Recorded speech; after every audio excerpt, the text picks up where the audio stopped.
Skip to this time mark if you don't want to hear my brief vulgar rant on BDSP. Hello fellow Jerrycans. Last video I ranted for about 15 minutes about how Pokemon Rehash Diamond and Stagnate Pearl have almost no new content and are ignoring Pokemon Platinum.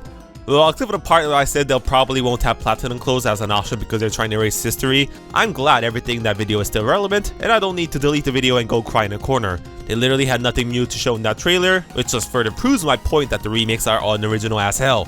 And no, people, just giving the damn clothes don't count as Platinum content. Where's the Distortion World and Battle Frontier? Where is it? Where the hell is it? Where the hell is it? Look at me, stay with me. 7! Seriously, why are these things early purchase bonuses, you greedy dicks? I swear, if these things aren't unlockable in-game for future players, Anyways, that's it for me shitting on BDSP, at least for now. Let's talk about something else. Something that I did and still do like about the original remakes but many don't, and that is the chibi art style. I already did a video explaining why I liked it, but I think most of the Pokemon community is still against it. Why no love for Baby Dot? She's so cute! Anyways, I've seen many people say they should have gone with a different art style. Quite a lot of people said they should have gone the Let's Go route for the Sinnoh remakes. Some people say they wanted the game to look realistic like Sword and Shield. Some others even say Gen 7 and 8 art style all sucked and they should have gone something similar to the Gen 6 games. Which is the right answer, and is there even a right answer? Well, I think it'll be fun to compare and contrast each style to see which may be the best. So let's put this to the test and analyze. Which art style is the best for 3D Pokemon? Kidum, red. Put on your 3D glasses now. 3D glasses not included.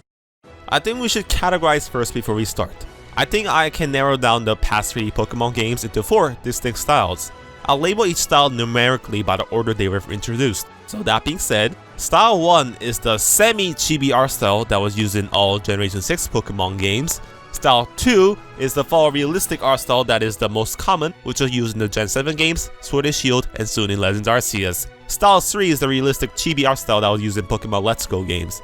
And finally, Style 4 is the full, exaggerated chibi art style that is used in BDSP, and kind of the reason why I'm making this whole video. I'll talk about each style, its quirks and features, and its pros and cons. I'll also talk about which art style is my favorite by the end of the video, and rank them. So let's get started. And just a warning, I'm only talking about the art style, not the quality of the game. So you won't hear me rant about how fucking terrible Pokemon Ultra Shiba or Ultra Pyeongsin here. Oh man! Help us! Somebody fucking help us! Style 1. Semi-Chibi, used in XY and ORAS. Our first style today is the art style that opened the age of 3D Pokemon. The semi-chibi art style that was used in the Kalos games and the Hoenn remakes. Every character is about 3 times the height of their head, meaning it's a 1:2 ratio between head and body. I call it semi-chibi. However, this is only in the overworld. The game changes art style in important battles such as the evil antagonist battles, and important cutscenes such as the scene where Groudon or Kyogre wakes up. The art style in these moments use the full realistic graphics that the later games will use. Basically, the chibi models used in the overworld are the small sprites in the 2D games, and the realistic models you see in battle are the sprite of characters in battle in the 2D games. So let's talk about the pros. Personally, I think this art style was the best for 3DS, and it looks way better than the Gen 7 games ever did. The 2:1 ratio chibi characters all look cute to me, even though they may look a bit chubby sometimes. But they are realistic enough to make Maxie or Archie or Lysandre intimidating, or Stephen or Wally handsome enough, or Courtney hot enough. Yeah, you can analyze me all you want, babe. Also, the Gen 6 games were still a tile-based world, so having chibi made sense since everyone moved in a grid-like pattern. Gen 6 games also showed off realistic environments like Lumiose City and the Mu Mava City. Having a model that can fit into both environments was important, and I think the 1:2 ratio chibi was suitable. But there are some cons. If you're making a model for overall being chibi and the in-game battle be fully realistic, that means every single character is required to have 2 models, which means double the work for the 3D designers. So of course, in classic Game Freak fashion, they decide to cut corners by having only important characters like main characters and villains have full realistic models, and everyone else got the 2D images in battle. Like I said in the ORAS review, man, I need to plug this in every video because it needs more views. Gym leaders or elite forwards not getting models in battle is really dumb. A big problem with the Gen 6 games because I felt like I was fighting not a character but a PNG file. Second bad thing I can think of this art style is that I'm not sure if it'll work on HD 1080p console like Switch. Seeing these small models on the 3DS's tiny 240p screen wasn't a deal breaker, but an OLED display? I don't know, take a look at this footage of people playing a modded version of the game on an emulator so it runs on HD. The models look way too blocky like Roblox models, so this art style may not suit $60 console games. So in conclusion, this art style has a nice balance between realistic and cute. Looks really nice on handheld games, but it may not be suitable for an HD console like Switch. Style 2. Full realistic, used in Gen 7, Sword and Shield, and Pokemon Legends Arceus. And the fucking gacha game, but I won't talk about that here. Fuck that game. The second art style we have is the full realistic style that is the most common currently. Basically, there is no chibi or cartoonish exaggeration. Everyone is modeled exactly as they are in the official art of Pokemon characters, and that is about 1:4 or about 1:5 head to body ratio. So the pros are pretty obvious. Since the characters look exactly like they were designed to be in illustration, it is the most ideal design. It also gives the characters the most premium look. And you have to admit, the character models for Sword and Shield actually makes it look like it'll qualify as a $60 AAA game. Also, the game developers only need to model one model for every character since the model can be used both in the overworld and in battle, so it's convenient. That is why in Gen 7, we finally got every character to have 3D animation in battle, and they actually appear behind their Pokemon giving commands unlike Generation 6. However, the one con of this art style quite possibly makes it the worst art style for the Pokemon series, and that is work and effort. I've explained in my first Pokemon video way back a year ago, but there is an uncanny valley in 3D gaming. You see, full realistic 3D character modeling needs a lot of effort and work in animation to make it look good and pleasing. For example, a character turning around in 360 degrees in one place isn't distracting in a chibi environment because the whole world moves in a tile-like pattern. Or characters not having emotions is less disturbing in chibi because they're cartoony and we're not supposed to take them seriously. But in a realistic environment, characters like Pokemon turning around like they're stuck in a grid in a fully realistic world is fucking distracting, and it makes everyone look awful like 1997 special edition version of A New Hope's Jabba the Hutt. Or the main character not having emotions? That is fucking jarring in full realistic graphics and creepy!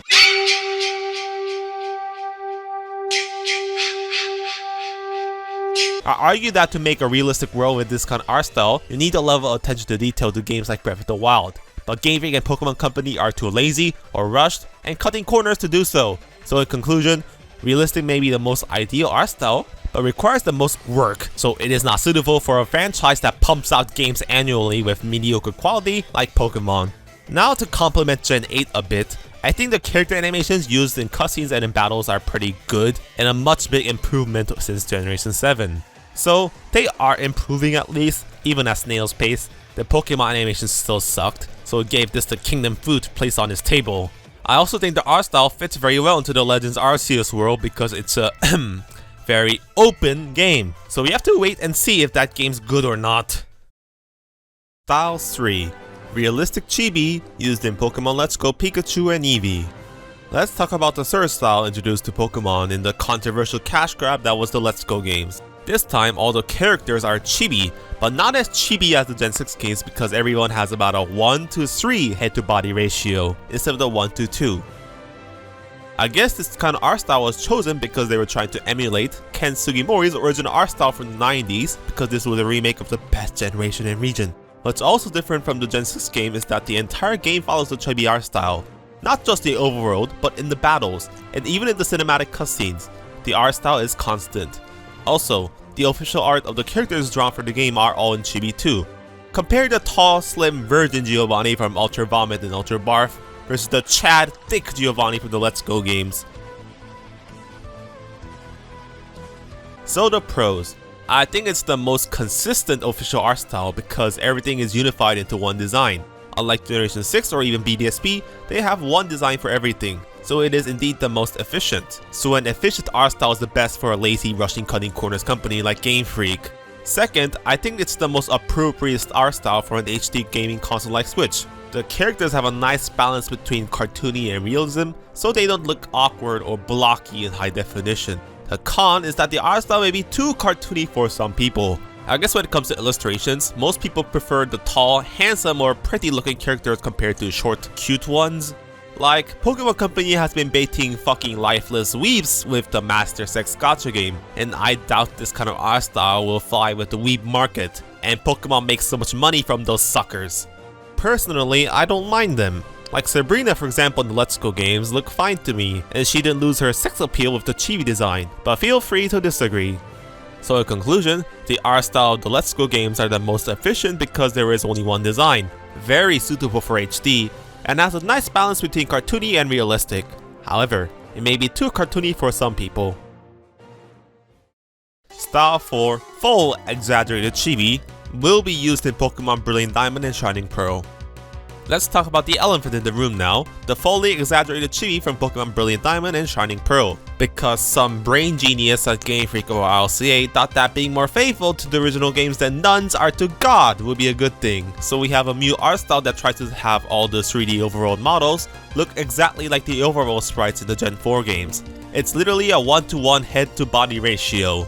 I've already talked about the reason why I like this art style in a previous vid, but I'll explain briefly again here.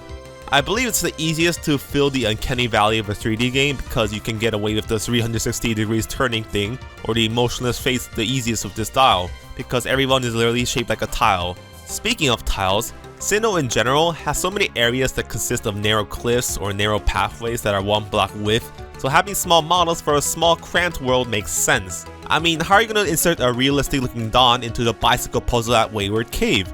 Also, and I have to applaud RLCA on this, with this art style, they were required to create 2 models for every trainer like the Gen 6 games, but this time they didn't cut corners, so every single trainer has 1 overworld and 1 battle model instead of PNG images. At least a baby step in the right direction again. But let's talk about downsides, and it's obvious. Even though I find this art style kind of cute, the majority of the fandom thinks this is ugly or way too cartoony, at least for now. I understand the sentiment, and not many people enjoy this full exaggerated chibi art style, and you just can't take everything seriously with this art style. Like, I give the Galactic Commanders looking cute a pass because they're a stupid comic release, but Cyrus is... I don't think I can take a blue-haired skull guy looking the size of a boss baby saying he's gonna kill the human spirit. Also, I doubt Cynthia will be able to bait the waifu Sims with that plump chibi art style.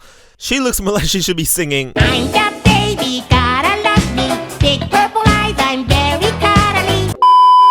They better have a lot of cinematic cutscenes that look realistic in BDSP, because I don't want the entire Sinnoh game to feel like a comedic farce. So in conclusion, this art style is the best style to be lazy with the animation. It's good for Sinnoh's tile-based world environments, but not many people enjoy them and you just can't take everything straight-faced with this. Conclusion, rank them. So let's summarize, this time in ratio order. We have the 1-to-1 ratio full chibi art style from BDSP, the 1-to-2 semi chibi art style in the Generation 6 games, the 1-to-3 realistic chibi art style from the Let's Go games, and the realistic art style with no chibi and everything else. So which do I think is the best art style? I do think the Let's Go games look the best. The Let's Go games may be a blatant cash grab targeted towards nostalgic Gen 1ers or normie Pokemon Go fans, but that game looked fucking beautiful on the Switch in my opinion. It trumps every other Switch Pokemon game, even Legends Arceus, and this style with a nice balance between cartoonish and realistic is very efficient for the Pokemon series, which is all about pumping out new games every year. The second rank for me are the Generation 6 Pokemon games. I still don't know if this art style will work on an HD console, but the Gen 6 games, and especially ORAS, looked gorgeous on the 3DS's small screen. Maybe they can modify models so they're less blocky and reuse it in an HD game, but still not sure. I'll give the third place to the chibi art style from BDSP. Yeah, I'm the internet's biggest naysayer when it comes to the Sinnoh remakes, but ironically, the art style works for me. They've actually improved the lighting and bloom effect since their first trailer, and I think the game almost looks good as the Link's Awakening remaster which they're ripping off of. If they just make Cyrus more scary and intimidating or Cynthia more like an actual waifu bait, I think BDSP will be fine in an aesthetic sense. Fuck your uncreativeness still though, give me something new please. And the worst style for me is the realistic art style. Yeah, it's the one we all would want for the games, but Game Freak is just too incompetent for this art style. Don't bite more than you can chew, Game Freak's graphical department. We all know you can't pull this off. Just go with chibi, they require less work, so you'll be able to print more money. Are you happy? Yes. Well, that's it. Before I want to end the video, I want to emphasize that even though the first two styles I ranked are good, none of them can beat the aesthetic of the 2D games. The 2D pixel art of Pokemon games are so good and miles above than any of the new models or 3D animation they shout out. Personally, I would want a Pokemon game that mixes in 3D graphics with 2D sprites like Octopath Traveler. Hell, maybe they'll do that for the Gen 5 games because they'll be too lazy to remake a game by then, and just remaster the game in 2026 or whatever. Point is, 2D is better than 3D, so kids, instead of pursuing a 3D woman in real life, you can always check out 2D woman in Japanese hentai porn.